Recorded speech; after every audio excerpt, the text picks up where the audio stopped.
Senior तजियाकार Hamid Mir ने election नताइज पर गुफ्तगू करते हुए कहा है कि अब तक के नताइज को देखकर तो लग रहा है कि मखलूत हुकूमत बनेगी और शुनीद यही है कि एक कौमी हुकूमत बने जिसमें हर पार्टी शामिल हो। अब सवाल ये है कि आज़ाद उम्मीदवार पीटीआई के हैं, तो अगर कौमी हुकूमत बनानी है तो इसमें शमूलियत के लिए इमरान खान से बात करना होगी। तो इस हवाले से जेल में मुज़ाकरात भी हो सकते हैं, क्योंकि गौहर खान या उमर अयूब अपने तौर पर कोई फैसला नहीं कर सकते और ना ही वो करेंगे। इमरान खान की जहाँ तक बात है तो अगर मुज़ाकरात हुए तो नहीं मालूम कि वो क्या करेंगे। लेकिन अगर ये कौमी हुकूमत की सूरत पैदा ना हुई तो मखलूत हुकूमत के लिए पीपी और नून लीग को कहा जाएगा। लेकिन मेरी अब तक के ज़राए के मुताबिक बिलावल भुट्टो ज़रदारी नून लीग के साथ हुकूमती इत्तेहाद बनाने पर किसी सूरत भी राजी नहीं है।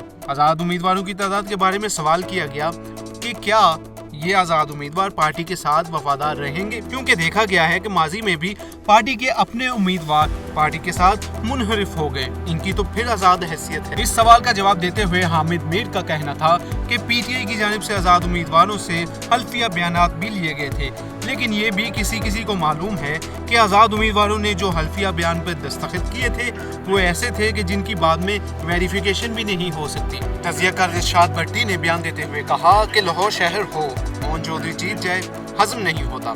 सलमान अकरम राजा ने भी कहा कि रात तक वो जब आरओ ऑफिस में थे और गिनती जारी थी तो लीड पर थे, लेकिन जैसे ही उन्हें आरओ ऑफिस से बाहर निकाला गया तो लीड बदल गई। इरशाद भट्टी के बयान पर तबसरा करते हुए सुहेल बड़ाइश ने कहा कि हम ख्याली तौर पे कुछ कह तो सकते हैं, लेकिन ऐसी बात करना मुनासिब नहीं जिसके हमारे पास सबूत नहीं है। हमने देखा कि एक सियासी जमात पर अताब थी, उनके बंदों को पकड़ा गया, सब कुछ हुआ, वो सब रिकॉर्ड पर है, उसके सबूत भी हैं, तो हम उनकी बात कर सकते हैं। लेकिन इस हल्के का रिजल्ट आ गया है और हमारे पास ख्याली बातों के अलावा अगर कोई सबूत नहीं है तो रिजल्ट को मानना ही मुनासिब है। अब NA 15 से नवाज शरीफ का हारना भी किसी अपसेट से कम नहीं, लेकिन अगर ये कहें कि NA 130 से नवाज शरीफ हार जाते तो ये बगैर सबूत के बात करना मुनासिब नहीं होगा, क्योंकि NA 130 नवाज शरीफ की इंतहाई मजबूत विकेट है। ये विकेट गिरती तो पाकिस्तानी इलेक्शन तारीख का सबसे बड़ा सरप्राइज होता। इस पर तबसरा करते हुए मजहर अब्बास का कहना था कि जो भी ताखीर हुई है उस पर इतना तो साबित होता है कि इलेक्शन कमीशन मुकम्मल तौर पर नाकाम जरूर हुआ है। दूसरी जानिब ख्वाजा साद रफीक ने लतीफ खोसा के हाथों शिकस्त पर ट्वीट करते हुए लिखा, सरदार लतीफ खोसा साहब को दिली मुबारक, अवामी फैसले पर खुश दिली से सर तस्लीम खम। अल्लाह करीम आने वाली पार्लियामान को मुत्तहद होकर कौमी बहरानों पर काबू पाने की तौफीक व तक़वियत अता फरमाए, आमीन। इसी ट्वीट पर तबसरा करते हुए हामिद मीर ने ट्वीट किया कि ख्वाजा साहब तुसी ग्रेट हो। इसी तरह इसहाक डार ने ट्वीट करते हुए लिखा कि आज़ाद उम्मीदवार हमारे साथ राब्ते में है, नून लीग इस वक्त लीडिंग जमात के तौर पर सामने आई है, गैर मुसद्दिका और जानिबदार तज्जियों और नताइज से गुरेज करें। इस पर तबसरा करते हुए हामिद मीर ने लिखा कि आप इलेक्शन कमीशन की नाअहली पर कुछ नहीं कहेंगे। अपनी जीत पर तबसरा करते हुए ओन चौधरी ने कहा है कि मेरी जीत में कोई गिदर सिंगी नहीं, शेरों के सरबराह ने मुझे वोट डाला था तो इसलिए मैं जीत गया। जबकि दूसरी तरफ कुछ सोशल मीडिया की भी बात कर लेते हैं। खलीलुर रहमान कमर ने ट्वीट करते हुए ये लिखा है कि ये सोचना भी शर्मनाक है कि लाहौर ओन चौधरी को वोट देगा, नामुमकिन। पीटीआई की हमायत याफ्ता आज़ाद उम्मीदवारों में अब तक के सबसे बड़े अपसेट अगर नजर डाली जाए तो इनमें बड़े बड़े नाम शामिल हैं, जिनमें अयाज अमीर, राजा बिशारत, सिमाबिया ताहिर, मेहरबान कुरैशी, आलिया हमजा, डॉक्टर यास्मीन राशिद, आमिर मुगल, कैसरा इलाही, सलमान अकरम राजा, मेजर ताहिर सादिक शामिल हैं।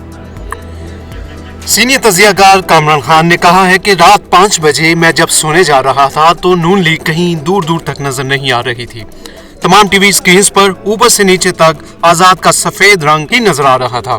हाँ, सरकारी नून लीगी अफरा तफरी उरूज पर थी।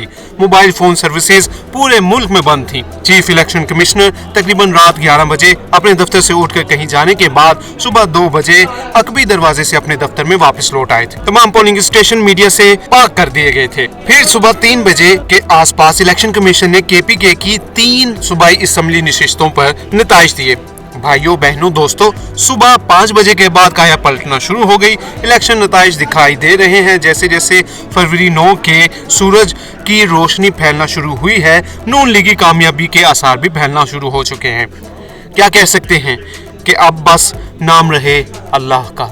जबकि दूसरी तरफ सीनियर तजियाकार हामिद मीर का कहना है कि कल शाम 5 बजे पोलिंग खत्म हुई। 18 घंटे गुजरने के बाद भी मुकम्मल इंतखाबी नताइज नहीं आए। आज सुबह 10 बजे तक नताइज सामने लाना इलेक्शन कमीशन की जिम्मेदारी थी। इलेक्शन कमीशन मुकम्मल तौर पर नाकाम हो चुका है। पूरी दुनिया में पाकिस्तान को बदनाम करने का जिम्मेदार कौन है? सीनियर तजियाकार अफसार आलम ने कहा, ट्वीट किया कि नून लीग के साथ हाथ हो गया। जबकि दूसरी तरफ मुस्तफा नवाज खोकर ने ट्वीट करते हुए कहा कि मुझे ये कहने में कोई आर नहीं कि मैं अपनी शिकस्त को खुले दिल से तस्लीम करता हूँ। ये देखकर अफसोस हुआ कि पीटीआई के उम्मीदवार अली बुखारी को हल्का 48 इस्लामाबाद की सीट हरा दी गई है, जबकि वो वाज़ेह जीते हुए थे। जिस मौसूफ को नतीजा बदल कर जिताया गया है वो दौड़ में कहीं भी नहीं थे। इसी तरह शुएब शाहीन भी हल्का 47 से वाज़ेह बरतरी के साथ जीत चुके थे, लेकिन नताइज उनके हवाले भी नहीं किए गए। ये बदतरीन धांधली और आग से खेलने के मुतरादिफ है। जबकि शाहिद हक्कान अब्बासी ने कहा है कि पाकिस्तान की आवाम ने अपना फैसला भरपूर तरीके से सुना दिया है। अवामी मैंडेट को किसी भी तरीके से रद्द-ओ-बदल करने की कोई भी कोशिश गैर इस्तेहकाम की सूरत पैदा करेगी। इलेक्शन की गहमा गहमी गुजर चुकी है, अब मुल्क को आगे बढ़ना चाहिए और इसके लिए जरूरी है कि पाकिस्तान की टॉप की लीडरशिप, जिसमें मियां मोहम्मद नवाज शरीफ, इमरान खान, मौलाना फजलुर रहमान, आसिफ अली जरदारी, बिलावल भुट्टो जरदारी शामिल हैं, को आगे आकर अपने सियासी इख्तलाफात को बुलाकर मुल्क की बेहतरी के लिए इकट्ठे बैठकर फैसले करने की अशद ज़रूरत है।